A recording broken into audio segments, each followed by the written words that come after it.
Summer is over and school is back in session, but not for Enoch Burke. Burke is a Christian who also happens to be a teacher in Westmeath, Ireland. He was fired from his job recently because he refused to endorse or affirm transgenderism. Because he refused to address students by their trans names or employ third-person pronouns, he was suspended, and then after an investigation, he was fired. Because he continued to show up for work even after he had been fired, he was eventually given a 400-day prison sentence for contempt of court. He had not been accused at any point of abusing students in any way. He had not been accused of offering inadequate instruction as a teacher. Nevertheless, Burke was told that his presence was, quote, stressful for students and staff, and he posed a health and safety risk to the population of the school. Oh, and by the way, he was also fined 200,000 euros. Can we please talk about free speech?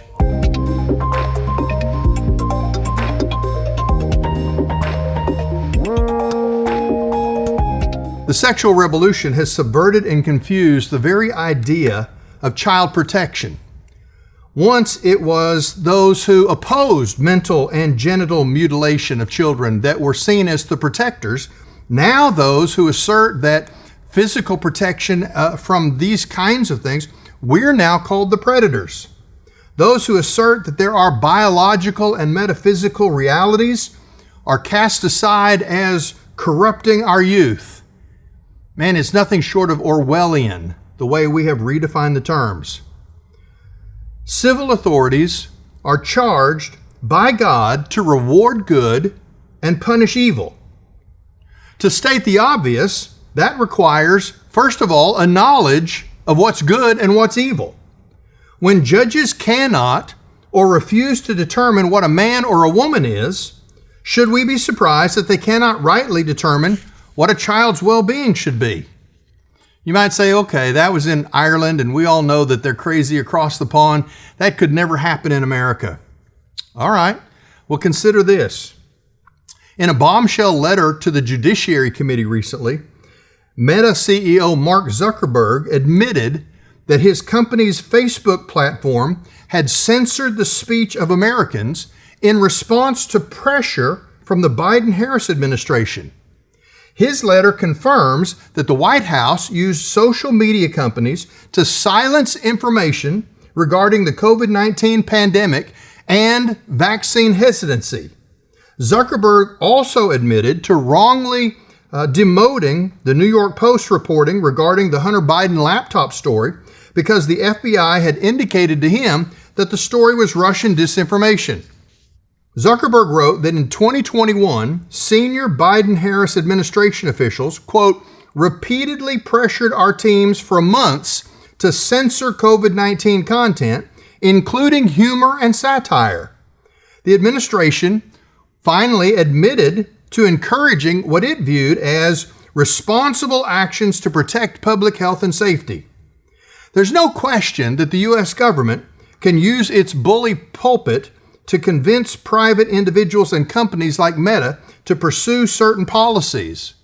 But what it cannot do is secretly strong-arm private companies into silencing political opponents. Now, Zuckerberg bears some fault for this. He's the one that had a policy at Facebook that allowed items to be demoted or relegated to lesser levels of visibility without fact-checking. Facebook has now changed that policy to refuse to demote information until it's been fact-checked. But even with Facebook's complicity, the blame here for censorship really lies at the feet of the U.S. government. Social media companies were fed false information by the FBI in an attempt to censor speech to help a particular presidential candidate. That is startling. Meta censored Americans on its platforms at the behest of the Biden-Harris administration. Now, here's the thing about free speech. We're tempted sometimes to say, well, Pastor, isn't free speech really a political matter? I mean, why would a church or a pastor get bent out of shape about free speech if it's really more just for political issues? Here's the thing. There's a reason that our founding fathers included the freedom of religion and the freedom of speech in the same First Amendment in the Bill of Rights. It's because they understood that the freedom of religion and the freedom of speech are inextricably linked. In other words, we can't possibly think deeply about the truly important issues of life if we don't have the ability to verbalize those thoughts into our speech. In other words, having the freedom to worship, what we typically in America call religious liberty is linked. It is part and parcel related to freedom of speech. Because of that link, for someone who studies religious freedom like I have over the years, it is important that religious liberty be grounded in freedom of speech, because we have to be able to speak those thoughts in order to actively practice what we believe. Now, while Christians need to give their attention to challenges to religious liberty, we've got to make this issue of speech a higher priority these days. Christians must make anti-censorship a first level attention for us. Attacks on freedom of speech are accelerating to the point that it's hard not to conclude that there are powerful forces within our culture, within our government and our government-backed media, who are working overtime to suppress speech. It's not just here. It's not even just in Ireland. Recently, French authorities arrested the founder of Telegram, Pavel Durov. They arrested him for allowing illicit material to roam free on that social media platform. It's interesting, they didn't go after the creators of the pornography and the other things that they objected to.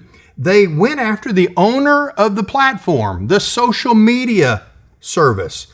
It seems like rather than going after the creators of things that are illicit and illegal, they meant to actually intimidate the founder of a social media platform. A Brazilian judge, just to move our attention to South America, a Brazilian judge has recently banned X, what used to be called Twitter, within that nation, thereby cutting off millions of its own citizens from what has become the world's largest public square. You can't get Twitter or X in Brazil because there are powerful people there who don't like the tenor of the conversations. Robert Reich, who is a longtime liberal economist, he's worked in several Democratic presidential administrations over the years. Robert Reich has actually called for government regulators to threaten Elon Musk with arrest if he does not tamp down on lies and hate on X. In other words, he's calling for the government to arrest the owner of Twitter if Twitter doesn't clamp down on hate speech. Here's the problem. Hate speech is necessarily defined by the person who says that's hateful. In Ireland, a teacher can be arrested for refusing to use a student's pronouns. Here, apparently, there are those forces who want to encourage our government to become more tyrannical by actually putting people in jail for the thoughts that they express in public. Authoritarianism and totalitarianism always begin with censorship. Free speech exists to allow competing claims of the truth to wage intellectual combat so that we can see whose version of the truth is correct. The exercises of citizenship and the capacities of human nature require that free speech be allowed simply because we live in a democracy and we need to be able to engage in debate in order to determine what is rational, what is beneficial, what is good and reasonable. We are rational creatures made in God's image. He has grounded our minds in truth. But we can no longer talk about truth, because if your argument, right or wrong, runs afoul of those in power, government censorship will shut down your viewpoint difference. And I'm here to tell you that that action on the part of government is inconsistent with God's purposeful design of human government. The burden should not be on citizens to prove their right to free speech. The burden should be on the government to prove under what conditions it can ever censor speech. Walter Kern, a famous writer who is not a conservative, recently posted this on X. He said, "The last few days have seen an almost symphonic surge of attacks on our most fundamental rights by officials, newspapers, politicians, celebrities, and academics. It's not rhetoric anymore. It's an organized massing of institutional forces prior to big moves which seem imminent." For a noted liberal like Walter Kern to say the pressure to shut down speech in this current season feels like we're being set up for the other shoe to drop. Well, I have other pastors and other Christians occasionally, when we talk about such things, remind me, but don't you know that Romans 13 tells us that we're supposed to be in subjection to the government. We're supposed to submit to those who are placed in authority over us. Yes, I've read the text, but let's read it again, because when we read the Word of God, it's always important for us to know exactly what the text tells us, but it's also important for us to make sure that we know what the text doesn't tell us. In Romans chapter 13, the Apostle Paul says this: "Every person is to be subject to the governing authorities, for there is no authority except from God, and those which exist are established by God." Okay, right there is a critical message. We emphasize that every person is to be subject to the governing authorities. But if we finish the verse, what Paul says is that there is no authority except what has been established by God. In other words, what Paul is saying is, when God establishes authority, we are supposed to honor that by placing ourselves in a posture of service and obedience as citizens. But when that authority crosses the line into realms that God did not delegate to government, then that authority is no longer established by God. It is actually in rebellion to God. When Jesus said, "Give to Caesar the things that are Caesar's, but reserve for God the things that are God's," he's also stating the same thing that Paul is saying here. There are things that we owe the government, including our allegiance, our loyalty, our law-abiding nature as citizens. But when Caesar lays claim to things that do not belong to him, we are under no obligation to roll over for that.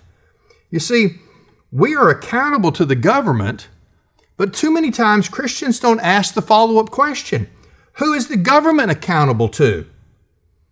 Paul is arguing that every person should be subject or submit to the government in general, but to be clear, that's not unlimited submission. In fact, he uses the word diakonos to describe the government. Diakonos is where we get our word deacon, which is a word that means servant, a minister, a deacon, one trusted to serve the needs of others. A servant, by definition, is someone who has a master, one who serves a higher authority. The servant isn't sovereign. The servant submits to the sovereign. So, in the eyes of God, government is his servant. It is both appointed by him and accountable to him. It's critical for Christians to remember that there are many reasons for us to pay attention to this argument, but we have to remember the accountability of government to God, because the government so often forgets that very lesson. Tim Yance is a writer of a recent article entitled "Biblical Worldview, the Purpose of Government." And he said this: By fulfilling its basic function, governments operate as God's servants on earth, carrying out vengeance on those who commit evil.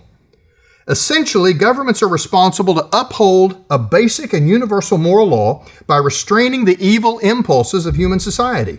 They uphold this basic moral law through civil law, which is necessary to set parameters on the power and limit of government and define proper behavior for citizens.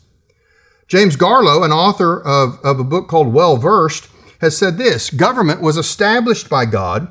Our national birth certificate, the Declaration of Independence, affirms that all authority comes from God when it states that all men are endowed by their Creator with rights. In fact, unalienable rights, rights that cannot be taken away because they were given by God.